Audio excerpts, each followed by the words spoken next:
Hello friend, मैं हूं अभिषेक मौर्य और आप देख रहे हैं कॉग्निटिव लर्निंग क्लासेज। इस कॉग्निटिव लर्निंग क्लासेज में हमने एक बायोलॉजी लेक्चर सीरीज को स्टार्ट की थी जो 12th क्लास एनसीईआरटी के अकॉर्डिंग चल रहे थे, जिसमें मैं आपको एक जेनेटिक्स का लेक्चर बता रहा था। तो जो हम जेनेटिक्स को पढ़ रहे थे, बेसिकली मेंडेलियन जेनेटिक्स को पढ़ रहे थे, बेसिकली प्रिंसिपल ऑफ इनहेरिटेंस की स्टडी कर रहे थे। ये जो प्रिंसिपल ऑफ इनहेरिटेंस है, इसमें जो है अभी तक हमने पढ़ा था, जो पिछली क्लास में जो चीज़ें मैंने आपको बताई थी, जो पिछले लेक्चर हैं, उसमें हम पढ़ रहे थे कि 2 जीन का इनहेरिटेंस कैसे होता है। जैसे मेंडल ने जो एक्सपेरिमेंट किए थे 1 जीन के और 2 जीन के, 2 जीन के इनहेरिटेंस के बेसिस पे उसने एक कंक्लूजन दिया था जिसे हम बोलते हैं इंडिपेंडेंट असॉर्टमेंट का रूल। इंडिपेंडेंट असॉर्टमेंट में 2 टाइप के गेमेट्स बनते थे, एक पेरेंटल टाइप के और एक जो है रिकॉम्बिनेंट टाइप के। लेकिन मेंडल का जो 2 जीन था वो 2 डिफरेंट जो है वो 2 डिफरेंट क्रोमोजोम पे जीन बेस थे। फिर इसके बाद आते हैं थॉमस हंट मॉर्गन, जिन्होंने ड्रोसोफिला मेलानोगास्टर एक फ्रूट फ्लाई पे भी अपने एक्सपेरिमेंट को किया। और इस बार इन्होंने पता लगाया कि क्या होगा अगर दोनों जीन एक ही पे हों, एक ही क्रोमोजोम पे। कंडीशन को हमने बोला था लिंक जीन, और मैंने आपको एक पीछे वाला जो लेक्चर था उसमें बताया था लिंक जीन इनहेरिटेंस में 2 जीन कैसे रिएक्ट करता है। उसमें एक आइडियल कंडीशन बताई थी, जब कोई क्रॉसिंग ओवर नहीं होगा, कोई रिकॉम्बिनेंट नहीं बनेगा, और एक कंडीशन बताई थी जब रिकॉम्बिनेंट बनेगा। मैंने थोड़े से डायग्राम उसके बचा रखे हैं। जैसे ये था जब हम 2 जीन इनहेरिटेंस में F1 के लिए थे Y, capital Y, small y, capital R, small r, ये 2 जीन को हमने लिया था। और जब इसको एक ही क्रोमोजोम पे, जैसे ये कैपिटल Y, कैपिटल R और यहाँ स्मॉल y, स्मॉल r, इस तरीके से ये इंडिविजुअल है, मतलब F1। तो हम जब F2 बनाते थे तो आपको बताया गया यहाँ क्रॉसिंग ओवर हो रही है इनके नॉन सिस्टर क्रोमेटिड के बीच में। अगर क्रॉसिंग ओवर नहीं होती तो 2 ही टाइप के गेमिट बनते, कैपिटल Y, कैपिटल R और स्मॉल y, स्मॉल r। लेकिन क्रॉसिंग ओवर होने से हमें 4 टाइप के गेमिट बने, और वो 4 टाइप के गेमिट थे Y, कैपिटल R, ये पेरेंटल टाइप है, पेरेंट्स में ये था। स्मॉल y, स्मॉल r, ये भी पेरेंट में था। लेकिन ये 2 जो बने हैं बीच में, ये है रिकॉम्बिनेंट टाइप। यानी अब कैपिटल Y के साथ स्मॉल r आ गया और स्मॉल y के साथ कैपिटल R। ये कैसे हुआ फ्रेंड? ये हुआ क्रॉसिंग ओवर से। यहाँ जहाँ आपने देखा ये 2 सिस्टर क्रोमेटिड थी, इस पे कैपिटल Y और कैपिटल R ही था, और इस पे स्मॉल y, स्मॉल r था। ये कैपिटल R से स्मॉल r का जो सेगमेंट था ये एक्सचेंज हो गया। एक्सचेंज के बाद यहाँ कैपिटल Y के साथ स्मॉल r आ गया और यहाँ स्मॉल y के साथ कैपिटल R आ गया। जब मियोसिस होती है तो आपको पता है कि पहले ये होमोलॉगस पेयरिंग टूटती है और दूसरे M2 डिवीजन में ये सेंट्रोमियर टूटता है। कंडीशन ये आती है, 4 टाइप के गेमेट बनते हैं। बिल्कुल इसी पैटर्न को फॉलो करते हुए मॉर्गन ने ड्रोसोफिला मेलानोगास्टर यानी फ्रूट फ्लाई पे अपने एक्सपेरिमेंट को किए और ये दिखाने की कोशिश की। एक्चुअल में ये इतना बड़ा सा जो डायग्राम है, इसमें क्या दिखाने की कोशिश हो रही है देखो। जैसे यहाँ आपने देखा कि जो क्रॉसिंग ओवर है ये क्या कर रहा है, ये लिंकेज को ब्रेक कर रहा है। जो लिंकेज है इसकी वजह से ये ब्रेक हो जा रही है और आपको रिकॉम्बिनेंट टाइप का गेमेट बन रहा है। ठीक है, आपको रिकॉम्बिनेंट टाइप की गेमेट्स बन रहे हैं, तो रिकॉम्बिनेंट टाइप के इंडिविजुअल बनेंगे। एक्चुअल में मॉर्गन ने ये बताया कि एक कोई, जैसे आप क्रोमोजोम लेते हैं, क्रोमोजोम पे अगर जीन की लोकेशन बहुत क्लोज है, नज़दीक है, और एक दूसरी जो है कंडीशन ली जिसमें जीन की लोकेशन इस तरीके से दूर कर दिया गया। समझ रहे हैं आप डिफरेंस को? ये दोनों जीन पास है, इसे टाइटली लिंक बोला। ये दूर है, इसे जो है लूजली लिंक जीन बोला गया। जब क्रॉसिंग ओवर होता तो दोनों में होता। क्रॉसिंग ओवर एक पॉसिबिलिटी है, प्रोबेबिलिटी है, तो इनके होने की प्रोबेबिलिटी अलग अलग आई। इस चीज़ को यहाँ दिखाया गया फ्रूट फ्लाई के एक्सपेरिमेंट में। कैसा है ये डायग्राम, एक एक करके समझाता हूँ। इसमें दो क्रॉस हैं, देखिए एक ये क्रॉस ए है, एक ये क्रॉस बी है।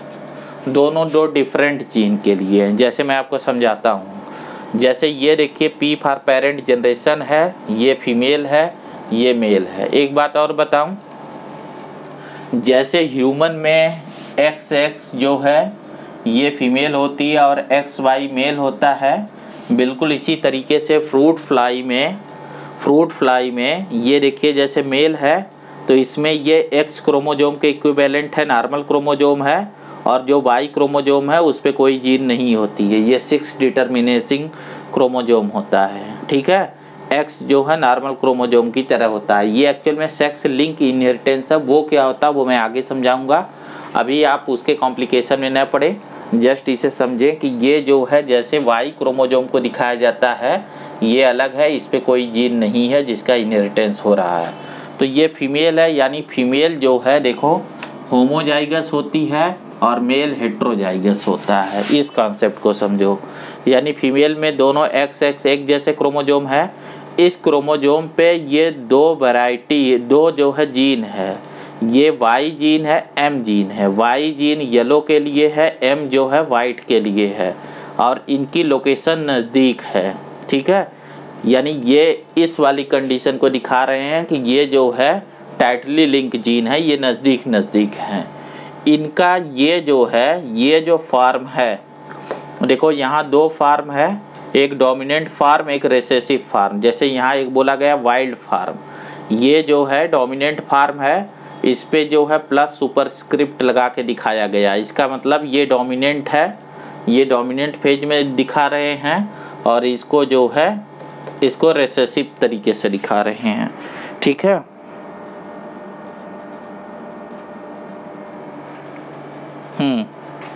अब देखो बिल्कुल इसी तरीके से क्रॉस बी लिया गया है। क्रॉस बी में क्या डिफरेंस है, पहले एक चीज़ क्लियर कर दूं। यहाँ दो जीन है वाइट और मिनिएचर उनके जो फिन्स है ना, जो विंग्स है, उनकी विंग्स की साइज है छोटी साइज की।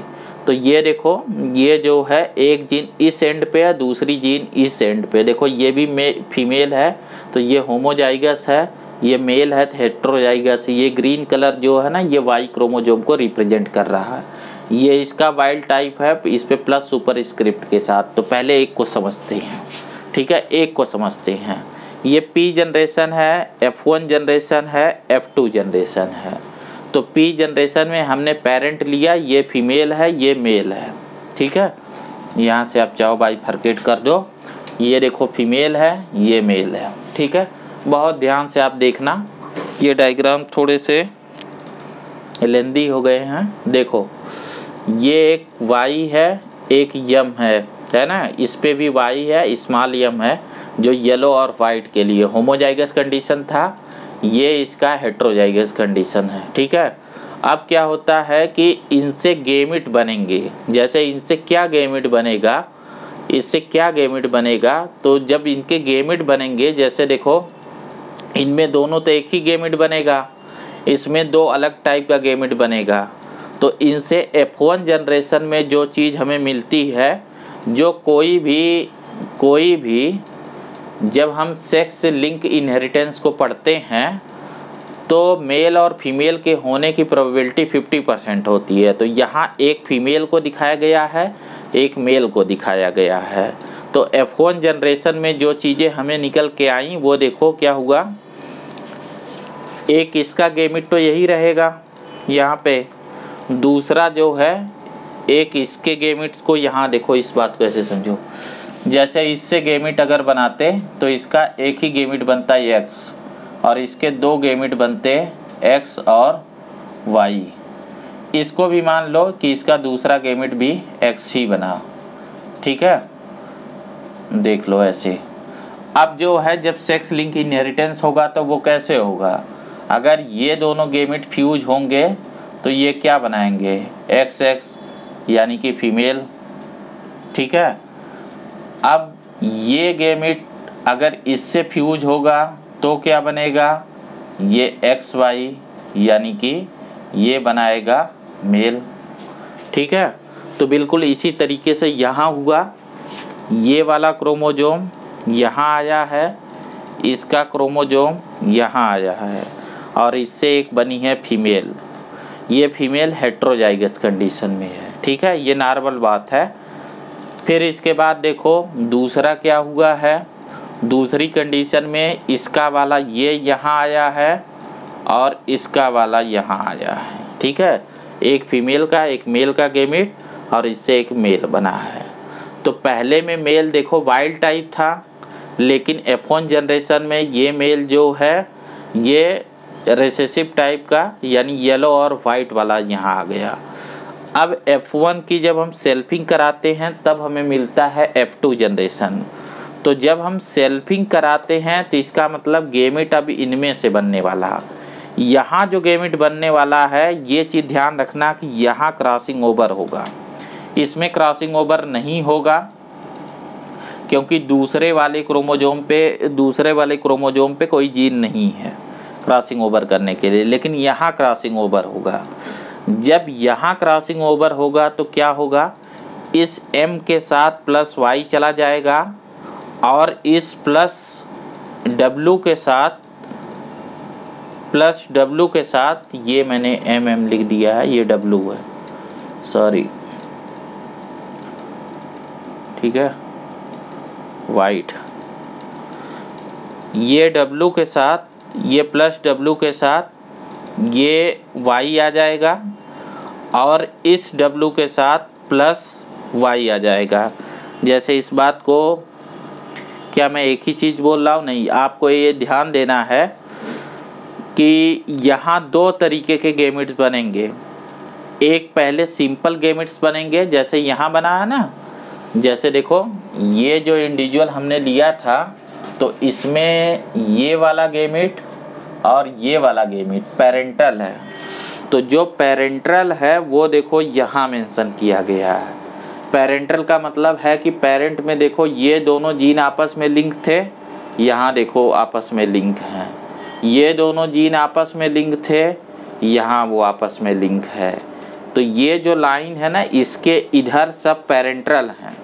तो यहाँ पे F2 जनरेशन में जो हम बना रहे हैं, हमारे पास गेमिट कितना बन रहा है, गेमिट बन रहा है यहाँ पे देखो, ये जो है ये ऊपर के 4 हमारे पास मेल बन रहे हैं और 4 हमारे पास फीमेल बन रहे हैं। जो हमारे पास ये मेल निकल के आ रहे हैं ना, तो मेल में देखो ये जो है ना पेरेंटल टाइप है, इसका मतलब इसमें क्रॉसिंग ओवर नहीं हुआ है। तो ये जो प्लस Y और प्लस W है, ये यहाँ से जो गेमिट बनेगा ये नॉर्मल टाइप का आ गया और इसके साथ इसका मेल वाला भी फ्यूज हुआ, तो ये एक मेल बना वाइल्ड टाइप का। अब दूसरा जो है इससे फ्यूज हुआ, इसको इस मेल वाले से फ्यूज हुआ तो ये बना, ये भी पेरेंटल है। ठीक है, तो ये पेरेंटल टाइप ही है, यानी या तो ये F1 पेरेंट है, ये इससे मैच कर रहा है और ये वाला जो है इससे मैच कर रहा है, तो ये दोनों पेरेंटल टाइप हो गए। ये रिकॉम्बिनेंट टाइप है। जो मैंने एक्सचेंज कहा था ना, वो देखो एक्सचेंज यहाँ हुआ है, W के साथ आ गया है प्लस Y, ये नीचे वाला ऊपर आ गया है और यहाँ प्लस W के साथ यहाँ पे आ गया है Y। ठीक है, तो ये रिकॉम्बिनेंट हुए, ये अभी मेल बन रहे हैं। एक्चुअल में मेल और फीमेल के होने की प्रोबेबिलिटी कितनी है, 50-50%। तो अगर 4 मेल बने हैं तो 4 फीमेल भी बनेंगे। फीमेल होमोजाइगस कंडीशन है तो दोनों क्रोमोजोम पे होंगे, तो पहला वाला सेट देखो वैसे ही आ गया Y और W प्लस में, और दूसरा वाला जो है ये रिसेसिव टाइप, ये वाइल्ड टाइप, यहाँ दोनों होमोजाइगस इस पेरेंट से मैच करते हुए ये आ गए। अब ये रिकॉम्बिनेंट बन रहा है। रिकॉम्बिनेंट में देखो ये नया टाइप आया, इसके साथ ये होमोजाइगस जीन, ठीक है, जो कि यहाँ नहीं था, न तो P जनरेशन में था न तो F1 जनरेशन में था। रिकॉम्बिनेंट। अब यहाँ जो चीज़ आपको बतानी है वो एक्चुअल में डेटा देखना है। डेटा ये है कि 98% देखो यहाँ पे पेरेंटल आया, 1.3% यहाँ पे रिकॉम्बिनेंट आया। जब हम इस डाई हाइब्रिड क्रॉस को किए थे तो आपको क्या बताया था कि जो रेशियो होती है, अगर वो इंडिपेंडेंट असॉर्टमेंट को पूरी तरीके से फॉलो करते हैं जैसा मेंडल ने बताया था, तो 1:1 1:1 यानी 50% पेरेंटल और 50% रिकॉम्बिनेंट। बट यहाँ पेरेंटल का कंडीशन मोर देन 50% है और रिकॉम्बिनेंट लेस देन है। तो इसकी वजह क्या है, इस जीन में लिंक था और लिंकेज बहुत स्ट्रांग था, इस वजह से ये रिकॉम्बिनेंट कम बने। ठीक उसी पैटर्न पे अगर हम क्रॉस बी को इन्वेस्टिगेट करें तो सब कुछ वैसे ही चलता आएगा। इधर जो है ये पेरेंटल टाइप है F2 का और ये उसका रिकॉम्बिनेंट टाइप है। ठीक है, यहाँ पे पेरेंटल देखो 62.8 है और रिकॉम्बिनेंट का फ्रीक्वेंसी बढ़ गई है 37.2% है। ऐसा क्या हुआ कि इसमें रिकॉम्बिनेंट टाइप बढ़ गया? क्रॉसिंग ओवर तो दोनों में हुआ लेकिन उसमें कम हुआ, इसमें ज़्यादा हुआ, क्योंकि ये जो जीन है ये इनकी डिस्टेंस ज़्यादा है। यहाँ पे देखो ये F1 है ना, तो जाहिर सी बात है क्रॉसिंग ओवर इनके बीच हुआ होगा, इनके बीच क्रॉसिंग ओवर हुआ। तो ये देखो रिकॉम्बिनेंट जो जीन बने हैं वो मैं आपको दिखा दूं, ये देखो रिकॉम्बिनेंट है, ये रिकॉम्बिनेंट है, ये रिकॉम्बिनेंट है, ये चारों रिकॉम्बिनेंट है और इनकी फ्रीक्वेंसी 37.2 जा रही है। तो जो मॉर्गन हमें प्रूव करना चाह रहा था ना कि अगर क्रोमोजोम पे दो जीन के बीच डिस्टेंस ज़्यादा होता है तो उनके रिकॉम्बिनेंट जीन बनने की फ्रीक्वेंसी ज़्यादा होती है, यानी कि उनमें क्रॉसिंग ओवर होने की फ्रीक्वेंसी ज़्यादा होती है। यहाँ एक बात आपको क्लियर करूँ, जैसे देखो जब हम टेस्ट क्रॉस रेशियो निकालते थे तो वो आता था 1:1 1:1 इंडिपेंडेंट असॉर्टमेंट में, ये दिख रहा होगा ना आपको। और जब हम कंप्लीट लिंकेज कर दिए तो वो आ गया 1:1, ये दोनों ख़त्म हो गए बीच वाले। लेकिन ये जो रेशियो है ना, ये 50-50% का जो रेशियो आ रहा है ये उसको वायलेट करके ऐसे आ रहा है, ये मोर देन 50। जैसे इस केस में कितना आया है 62.8% पेरेंट और रिकॉम्बिनेंट आ गया 37.2%। तो ये चार्ट, ये डायग्राम लिंकेज को प्रूव कर रहा है और लिंकेज की जो फ्रीक्वेंसी है वो जीन की लोकेशन पर डिपेंड कर रही है कि वो आपस में कितनी दूर हैं। जब दूर हैं तो रिकॉम्बिनेंट टाइप का फ्रीक्वेंसी बढ़ गई 37.2। अगर ये डायग्राम में आपको ना इस पे जो है बोर्ड पे समझने में अगर आपको प्रॉब्लम लगे तो आप NCERT पेज नंबर 84 पे देखेंगे, ये डायग्राम आपको मेंशन है, सेम डायग्राम मैं बता रहा हूँ, यही आपको पढ़ना है। एग्जाम में इसी से रिलेटेड क्वेश्चन आएंगे और मेनली आपको क्या आएगा कि आपको यहाँ एक कॉन्सेप्ट देने की कोशिश की जा रही है कि रिकॉम्बिनेंट टाइप जो है जीन के लोकेशन पे डिपेंड कर रहा है कि जब जीन की जो है काफ़ी दूर, अगर ये जीन बहुत नज़दीक हो जाते ना, इससे भी हाफ डिस्टेंस पे होते जैसा ये है, तो ये 1% से भी कम हो जाएगा। लेकिन किसी भी हालत में जैसे मैंने बोला था ना, ये जीरो नहीं होगा, ये कुछ न कुछ रहेगा। जैसे यहाँ एक चीज़ समझो आप, इसे मैं थोड़ा हटाऊँगा, स्पेस चाहिए मुझे बताने के लिए। जैसे देखो इंडिपेंडेंट असॉर्टमेंट में, ठीक है, मेंडल का इंडिपेंडेंट असॉर्टमेंट को अगर हमने लिया तो इंडिपेंडेंट असॉर्टमेंट में हम क्या करते थे कि इंडिपेंडेंट असॉर्टमेंट में ये मानते थे कि एक क्रोमोजोम ये है, एक क्रोमोजोम ये है, इस पे Y जीन है, इस पे R जीन है, ठीक है। और दूसरा क्रोमोजोम जो हमने लिया था, ये लिया था स्मॉल y और इस पे था स्मॉल r। और जब इनका जो है क्रॉसिंग ओवर कराया गया, जब इनका जो है F2 रेशियो निकाली गई तो यहाँ पे हमें आया 1:1 1:1। इसमें दो बार जो ये दो 1 है ना, ये पेरेंटल टाइप है, तो हम इसमें बोलते थे 50% पेरेंट के टाइप है और 50% रिकॉम्बिनेंट। आपको एक चीज़ यहाँ बताना चाह रहा हूँ, ये रिकॉम्बिनेशन दो अलग क्रोमोजोम पेयर के बीच हुआ है। मतलब ये सेट इस सेट से इंडिपेंडेंट है, यानी यहाँ जो रिकॉम्बिनेंट बन रहे हैं वो इंडिपेंडेंट असॉर्टमेंट के थ्रू बन रहे हैं। यहाँ वहाँ का मतलब क्या है, जैसे आप देख लो इनका टेस्ट क्लास निकालना है, तो इसमें हमारे पास F1 जनरेशन क्या था, F1 जनरेशन हमारे पास था capital Y small y capital R small r, इसका cross double recessive small y small r small r से करवाना था। और ये कंडीशन हमें पता थी कि जीन क्या हैं, वो 2 डिफरेंट क्रोमोजोम पे बेस हैं। यहाँ पे आपको पता था 4 टाइप के गेमिट बनने वाले थे, जैसे देखो यहाँ 4 टाइप के गेमिट बने थे, capital Y capital R, small y small r, capital Y small r और स्मॉल r कैपिटल Y। ठीक है, ये 4 टाइप के गेमिट बने थे। अब इन 4 टाइप के गेमिट बने थे, यहाँ एक ही टाइप का गेमिट बना था स्मॉल y स्मॉल r, तो ये हो गया capital Y small y capital R small r, ये F1 जैसा। फिर ये दूसरा हो गया small y small r small r, ये इसके जैसा। तो इसको बोल सकते हो ना 50% पेरेंट के जैसा हुआ। अब तो बात समझ में आई होगी ना।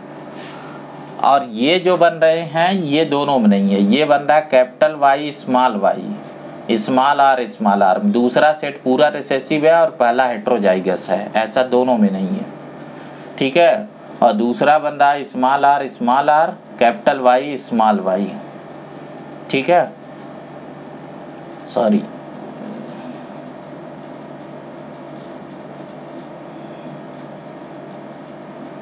यहाँ होगा कैपिटल R स्मॉल y, तो ये बनेगा capital R small y small y। ठीक है, मतलब अब की बार देखो ये दूसरा सेट पूरा होमोजाइगस और ये हेट्रोजाइगस सेम, तो ये 50% रिकॉम्बिनेंट है। अब ये भी रिकॉम्बिनेंट वो भी रिकॉम्बिनेंट, आपको ये चीज़ मैं समझाना चाह रहा हूँ, ये भी रिकॉम्बिनेंट है। लेकिन जिस रिकॉम्बिनेंट की बात हम यहाँ कर रहे हैं ना, वो लिंक जीन का रिकॉम्बिनेंट है। तो आपको समझना है एक कॉन्सेप्ट, मैं इसको हटा रहा हूँ, मेरे ख्याल से ये आप समझ गए होंगे इस डायग्राम को। ठीक है, देखो जो चीज़ आपको यहाँ समझाना चाह रहे हैं कि ये जो रिकॉम्बिनेशन हुआ, ये रिकॉम्बिनेशन ये एक्चुअल में मियोसिस की वजह से हुआ, जो गैमेटोजेनेसिस हुई उस समय हुआ।